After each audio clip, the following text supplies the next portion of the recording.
Yan.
Tamis.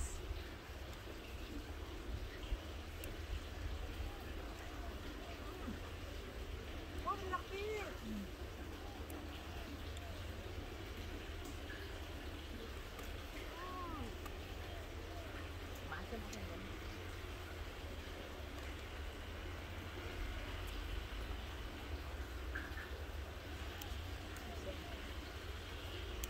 Parang may wax. Maganda. Maganda. Guys, sarap.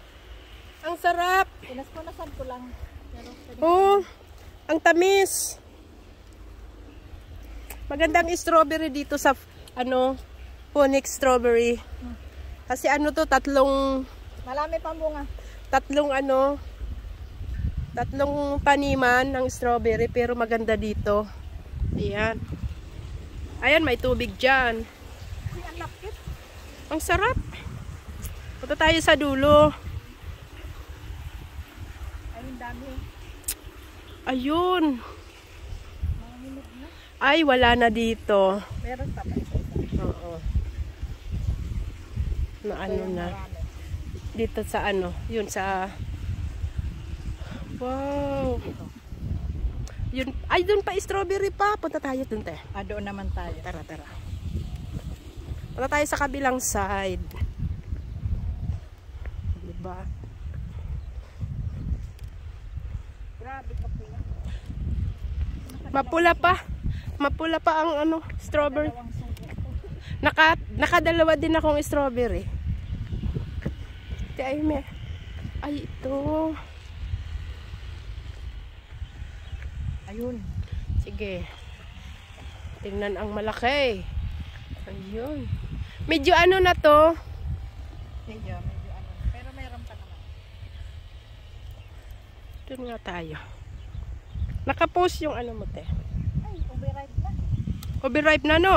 Ayun o. Ano. Doon lang talaga sa bungad. Ayan. Ayan po ang kalawakan ng strawberry farm. Ayan. Mas maganda pa. Maganda doon, sariwa doon, te. Doon na lang tayo. Punta tayo sa may labanus. Ayan, ang lalaki ng Tama labanus. na pag napikta. Sige pa, dagdagan pa natin. Ayan, ang labanus. Oh, di ba? Doon yung sariwa. Paano na Ay, dito, te, oh, yung, hindi pala to labanus, cauliflower. Cauliflower. Wow. Self-picking din. Magkano kaya isa niya? Magkano kaya? Isa niyan. Kaya mga kamatis din. Ito naman, kamatis. Wow, ang ganda. Kamatis. Oh. Okay. Ayan. Nakarating rin kami dito sa strawberry farm. Mga gulayan. Dito sa Fanling. Ayan, kikiluhin yan. Yan ay babayaran namin. Ayan.